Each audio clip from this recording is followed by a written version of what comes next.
Welcome to the Rideshare Guy Podcast, where you will learn about the rideshare and mobility industry straight from Harry Campbell, who's got over 5 years experience covering the industry and has talked to thousands of drivers. There's no better place to stay up to date, entertained, and educated. So let's dive in. So David Metz is the founder and CEO of Prizeout, a digital marketplace that allows people to withdraw funds online by shopping with thousands of retailers and restaurants. A career entrepreneur, David started his first company, Flugpo, in 2006 after a 10-year stint in financial services and equity trading. Prior to Prizeout, he was the CEO and co-founder of a mobile trivia app called Fleetwit, where users could take bets on their trivia skills. His broad leadership experience in finance, marketing, and tech across both large firms and startups put him at the ideal intersection to lead an industry disruptor like Prizeout. David attended Drexel University and lives in New York City with his wife and 2 kids. How are you doing today, David? I'm doing well. Thanks for having me. Yeah, I'm excited to chat. We were just chatting off air about how we've seen this huge explosion, especially with our audience, of everything related to cashback, gas back. And it seems like there's a theme, with not only your own career and the startups you've done in the past, but people seem to like free stuff, like free money. What's up with that? They do. Yeah, it was interesting. I don't know if you know the origin story of Prizeout, but it started with my old startup called Fleetwit, which was a trivia app where I can challenge a friend and I say, "Hey, Harry, I bet you I know more than Game of Thrones trivia than you." And say, interesting. Let's prove it, right? So we each bet $10 and we each answer 5 questions. Whoever answers the fastest and the quickest wins, right? And Fleetwit, which my old app, would take a portion of that. And while I was doing that, I actually needed a way for people to withdraw money, and PayPal can take a long time to integrate. So I started offering gift cards, and people really liked it. But then simultaneously, on the other side, I was actually acquiring users and spending a lot of money acquiring users on Facebook. And then it dawned on me, every time someone withdraws to a gift card to a brand, that brand is basically acquiring a user, right? But here I'm paying Facebook for all this money to acquire users, yet I'm not making money off of this. So I started to reach out to the brands and say, "Hey, would you actually pay to be a withdrawal option?" And they were like, "Heck yeah." And that is kind of where Prizeout was born. Very cool. So for those who aren't familiar with Prizeout, how does it work today, and what's it like from the user perspective? Sure, I can walk you through a typical user flow. And I'll use a gig economy. I'll use one. Perfect. I'll use that's Waitr. relevant. Are you familiar with Waitr? Yeah.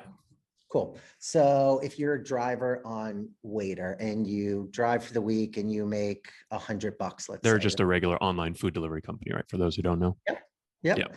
And you get $100 and it's sitting in your account and you want to withdraw that to yourself, right? You have options. You could do PayPal, ACH, physical check. Prizeout is a withdrawal option as well. The only difference is you don't get your money in cash, you get it in the form of a gift card.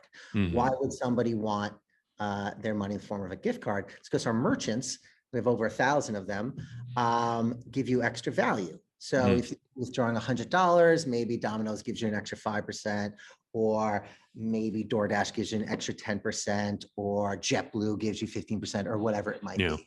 The consumer's getting more money, right? So that's great for the consumer. The reason why Waitr and all of our partners like us is because every time someone withdraws through PayPal, ACH, et cetera, there's a cost to them in terms of processing fees. We actually do a rev share with them. So not only are they eliminating a cost, they're turning it actually into revenue, right? To summarize, the drivers get more for their money. Waitr monetizes something they're losing, right? So how are we able to do this? How are we able to kind of be Oprah and give everyone money and still have a viable business? You get a car, you get a car. Right? Exactly. So when that consumer clicks on the Prizeout button, our partners pass a limited amount of information, right? Age, gender, location, et cetera, right? And like I said, we have over 1,000 merchants, but we end up only showing 26. So what happens, those merchants actually compete against each other in a real-time auction. We say, here's a 26-year-old male driver in Florida withdrawing $100. Who wants that $100, right? So the merchants say, I do, and they're bidding against each other. Interesting. So the person, we get a portion, our partners get a portion, but the person that really walks away the winner, that we give the majority of it to, is the consumer, is to the driver, right? So the driver's walking away with, on average, 11% more value. So in that case, which are on $100, they're getting $111.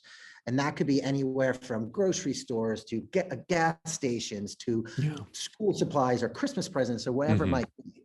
And we're in everything from gaming to insurance to payroll, to governments, and to gig economy. The reason why I think gig economy especially is kind of near and dear to my heart is because if you're win money betting on the Yankees or the Celtics or whatever it might be, and you get more for your money, that's great. But for gig drivers and employees, getting that 11% to gasoline, groceries, or things that matter in their everyday life is a huge deal. So it's something we're particularly proud of.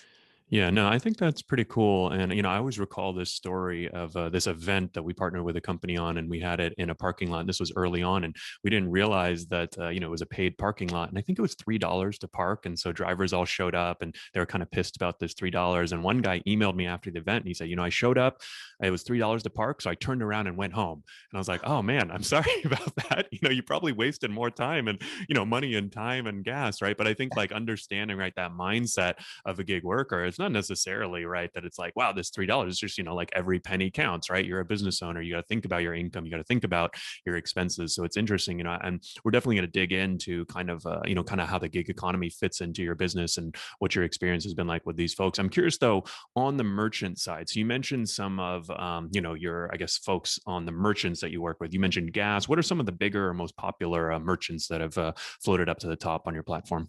Yeah, it's fascinating, right? So, like I said, we're in everything from government to gaming to crypto to gig, right? Depending on the vertical you come from, it's a very different purchasing behavior, right? So if you're coming from gaming or crypto, it's very much kind of. And so these would be what you call partners, right? Like the government, the gaming. Partners. Okay. Yep. So that's where you're withdrawing from. Right. So that's very much like, I did not expect this money, so I'm going to treat myself. I'm going to buy something that I would not normally have. Right. But things like payroll and gig economy, it's much more, this is what I live off of. Right. I'm going to get a cup of coffee at Dunkin' Donuts anyway. I might as well get some extra value, or I need gasoline. I might as well get extra value there, or groceries, everyday necessities of their lives. Right. Gotcha. So, that's interesting. Makes sense for sure. Okay. So they see the merchants, and then you mentioned the partners. What are some of your more popular, I guess, partners, right?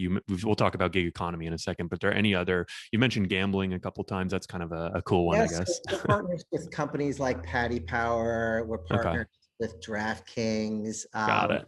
We're partners with Coinbase, right? Nice. So we're partnered with governments. We do jury duty payments.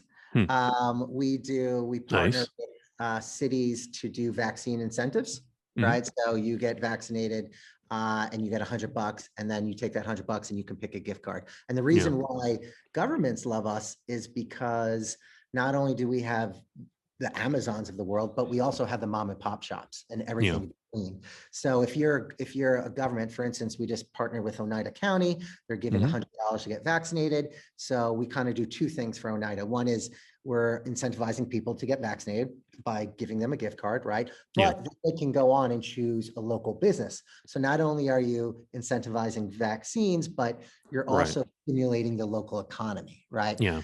So if you're a gig worker, you can not only get Amazon, but you could get the cafe around the street as well.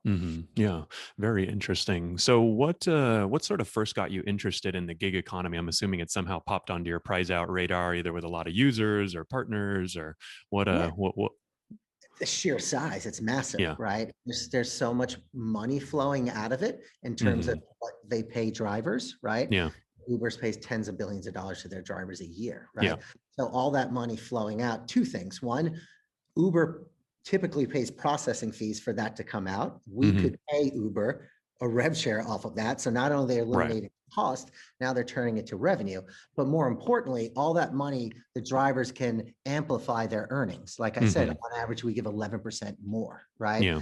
So that's something, while obviously our goal is to make money, but to give 11% more purchasing power to drivers and gig workers, that's a pretty cool thing to do. Yeah, no, and I'll be honest. I mean, it is 11% is sizable. I feel like a lot of times, you see cash back of 1%, or, it's like shocking, groundbreaking, right? If you're getting like 2%, right? And sometimes with the gas apps, it's more like 5%, but it might be at an expensive gas station, right? And kind of offsets that, right? And so I think the, sort of average 11% number is definitely intriguing. I do imagine for folks in the gig economy, they're probably not going to want to cash out all of their paycheck into gift cards. Some they obviously probably want cash. What have you seen there as far as the breakdown? Is it, they want half or a quarter or a lot? I could actually see some drivers, frankly, like a lot of drivers, they take their $1,000 that they make every week and they got to spend it on things. So, the sort of, probably the ones like me, to be honest, who are kind of like very meticulous, and probably build a spreadsheet and they're like, oh, here's, all my expenses and here's what I could spend it on. And here's how much more I can make. I bet some are doing it, but what have you seen on average with the gig folks? It's a great question. Only 3.8% of people actually withdraw their entire amount, right? So like you said, right? It's like, I know that I'm spending money at the coffee shop, right? Yeah. If I get extra bonus value on it, why would I not use it, right? I know that I have to get gasoline. If I can get bonus value on it, why wouldn't I do that? I need to buy groceries, so far and so forth, right? But you don't have gift cards where you can pay your rent and things like that. So, or your not yet, at least. Exactly. But yeah, so it's always a portion of their pay. It's never the entire amount. Got it. And what do you think are the most popular outlets, or I guess, merchants that you would call them in the gig economy that they're using? Definitely gasoline and definitely food. And then obviously Amazon is popular because you can pretty much buy anything on Amazon as well. Yeah. But it's, in terms of local, it's definitely more restaurants, things that you would, if you can treat yourself to go to a restaurant and get, an extra 15 or 20% or something like that, that's pretty cool, whether it's taking your girlfriend out or something like that.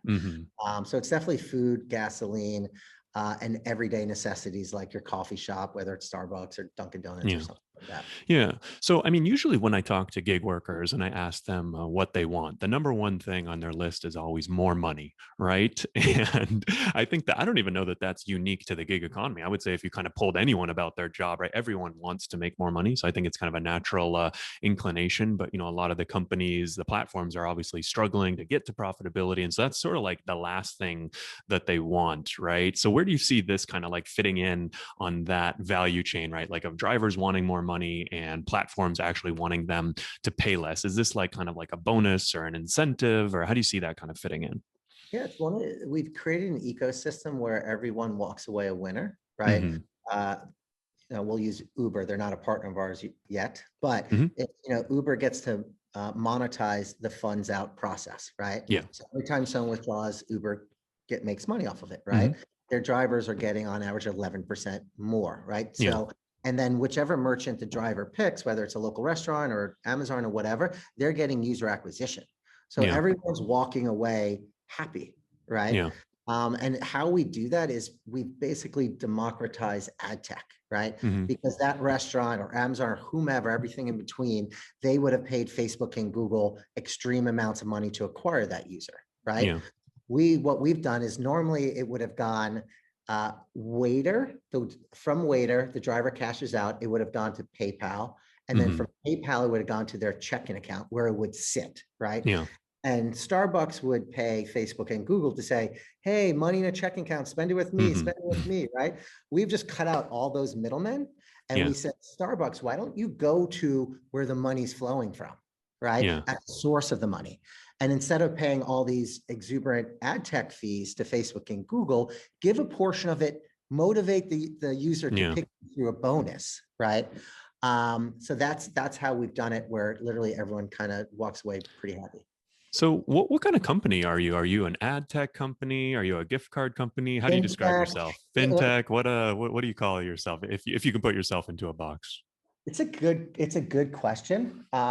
I would say if we had to choose, right? Because we are kind of have a foot in three different worlds. We are definitely more of an ad tech company than anything else. Got it. Yeah, no, I mean, I'll be honest. And I mean, I guess since I've only sort of seen Prizeout more from the consumer side, I didn't even really realize that you had 1,000 merchants on the back end, kind of bidding to be that 25, right? Because 1,000 sounds great, but it's almost too much choice, right? For a consumer, if they go to Cashout and they see 1,000 different options, they're like, whoa, where do I go? Where do I start? our algorithms are so good. So we know, we recommend based on demographics and the past purchasing behavior and everything like that, right? So rarely does someone scroll past the 9th gift card. It's the best example is like, when was the last time you went to page 3 of Google? Yeah. You don't, right? True. Good point. Yeah. You're really, I mean, and, obviously as someone who runs a website, so you really want to be that number 1 or maybe that number 2 spot. And, worst case, you want to be on page 1. Of course. And that's a credit to just us being an ad tech company, right? We're able to show the things that you want, whether it's because we know we geolocate and know this is your restaurant or gas station or things like that. So we do a really good job of showing the things that people not only want, but they need as well. Yeah. So can you give us a little more sense of the size and scale of the company? You mentioned that you have whatever numbers you want to share. You have 1,000 merchants on the platform. I don't know if you mentioned how many partners, but it sounds like you have a bunch of partners and people can obviously use this all over the country. What's the sort of user base look like these days? Yeah. So we're about a little over 2 years old. Our partners, like we said, everything from cities and counties to companies in crypto and gaming and gig and payroll and marketplaces. Right now, we have a little bit over $20 billion in total volume of signed partners, and probably another 30 to 35 billion in red line partners. So we're growing pretty dramatically. So with each partner that comes on, so does the volume and so does the opportunity. So when you say 20 billion in total volume, is that how much, like on an annual basis, you're cashing out in gift cards, or? That's how much we're in front of, right? And right now, when given a choice, if a consumer has a choice between PayPal, ACH, or something like that, on average, across all industries, 12% of people choose Prizeout as their option. Got it. So 12% of that 20 billion. And so you sort of look at it as like, hey, we've got the potential to do 20 billion right now. So if we can make our gift cards, more compelling or, better, ad tech on the back, that gets that 11% even higher, right? That number can kind of increase over time. Exactly. And also just as our brand grows, right? You have to, when you see Prizeout, you're like, what is this company, right? Am I going to trust it to deliver my money? Right. So there is that hurdle. But when we raised our Series A, we thought if we could get 1 to 2% of people to choose us, we'd be really successful. So the fact that we're converting that high, being still a relatively unknown brand, is really exciting. Yeah. So you guys have raised the Series A. It sounds like you're based in New York. Is that right? And so you've got a small team or large team? About a little over 50 people. Okay, cool. Just actually in the middle of our Series B as well. Oh, nice. We just closed half of it. Nice. So raising money, growing quickly. What do you think? I mean, it seems like in the past year or two specifically, maybe it has to do with the pandemic, which I might ask you about in a second, but it seems like a lot of these cashback apps, gas back apps, right? It seems like there's a pretty big explosion and, a lot of ones that, I'm not to say that, I've never heard of any of them, but, like I saw one was sponsoring an NBA team, there's sort of like, it seems like there's a big explosion in these. What do you think about this sort of larger trend and how do you see how do you see yourselves fitting into that? Yeah, I think that it's putting the power back to the consumer, right? Like I said earlier, instead of paying massive fees to Facebook and Google, you can entice people to choose your brand by giving them something, right? I'll give you 4% or 5% or 10%, right? So the trend is definitely going that way. Ours is very different. It's not cash back after you make a purchase, right? It's saying you're going to withdraw your money. You're probably going to spend it here anyway, or maybe not, or maybe you haven't heard of us, right? So very much customer acquisition. Over 90% of our brands that are on Prizeout get some kind of activity every single month, right? And like I said, we have brands that no one's ever heard of, and I'll use an example. Let's say we know that you have bought Adidas and Nike before. We know you love sneakers, right? And now that we know that you love sneakers, now we're comfortable showing you, not that they're a partner yet, but we should get them like an Allbirds, right? Because now we know you love sneakers and Allbirds is a great. So how do you know that they love sneakers in the first place? Because they bought Adidas and Nike before, right? And so we know that they can fit somewhat of that profile of a sneaker person, right? Or Converse or something like that, right? Or we know that you love meal deliveries, Uber Eats or Doordash, Instacart or something like that, right? And if you like that, maybe you'll like some of these up and coming brands as well, like a Joker or something like that. Yeah. Interesting. Yeah, no, it seems like there's definitely some pretty cool opportunities. So what have you guys seen during the pandemic, and kind of how has that affected your business? It's such a tale of two cities, right? Hmm. Some businesses obviously were hurt. Hmm. Um, Predominantly offline businesses, brick and mortar, restaurants, things Yeah. like that. But obviously online has surged, right? Yeah.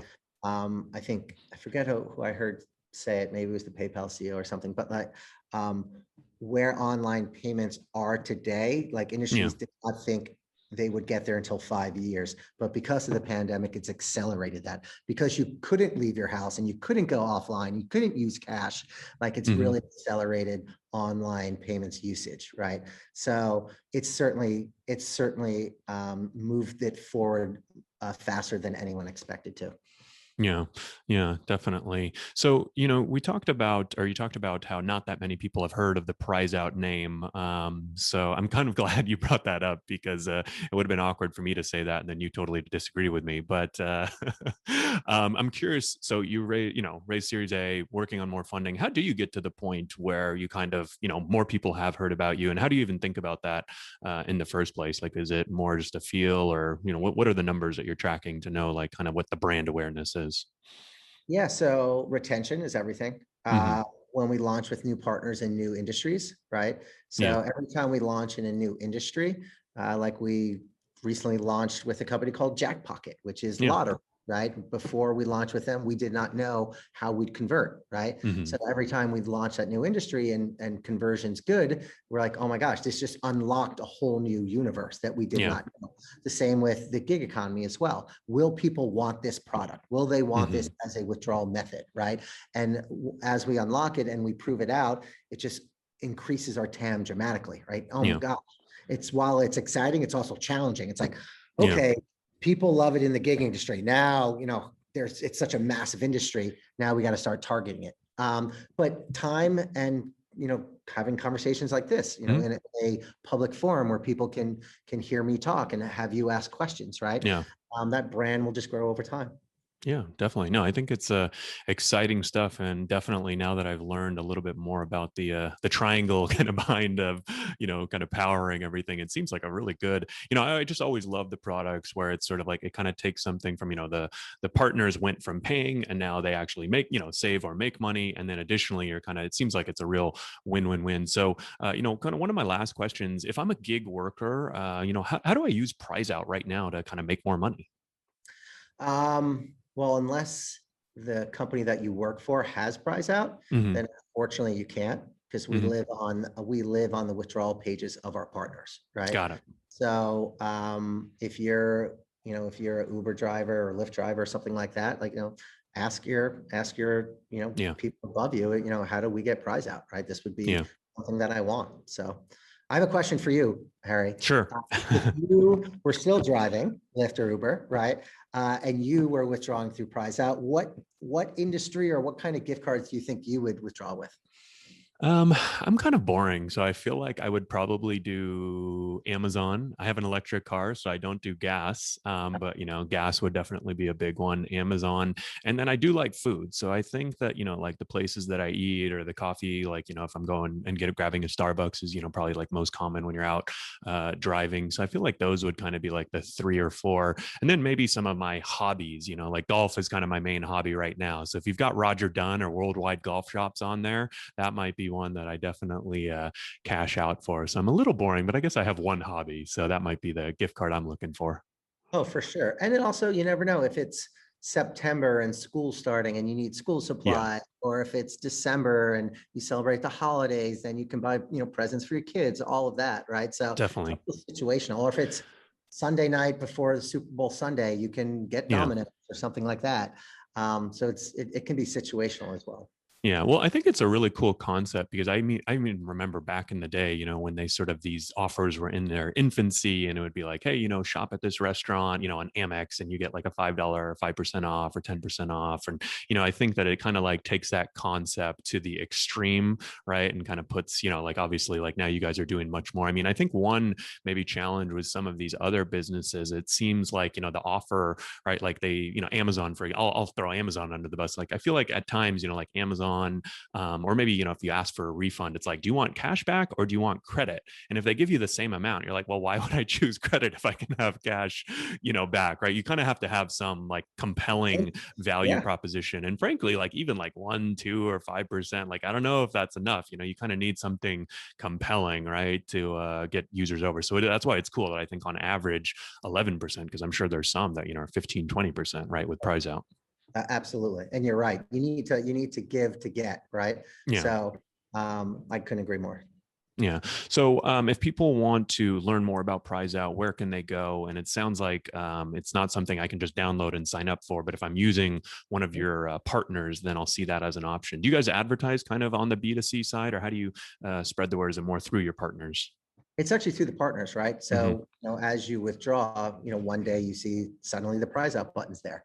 Right. Yeah. So, and then you click on it, you explore. It's pretty self-intuitive. That's pretty much how we get all of our user acquisition. But anyone that has questions, feel free. They can email me at david@prizeout.com. Happy to answer anyone's questions. Cool. And what are some of the partners that a gig worker might use? I mean, I guess there's some, you guys have a bunch like the gambling and all that, but you mentioned Waitr. So that's one, I guess it sounds like there's a few that I could actually work for as a gig worker. And it sounds like there might be some too that just, gig workers gravitate towards. Yeah. So it's also Octopus is a partner of ours as well. Oh, cool. Yeah. They're a good one. Yep, they're great. And then we work with EWA companies as well at 1099 workers to help them get their pay early. And you can use Prizeout through that as well. Obviously partner with the company Zayzoon, which is great and immediate as well. So those are the options now. And then in the next, call it 3 or 4 months, we'll have a lot more gig options as well.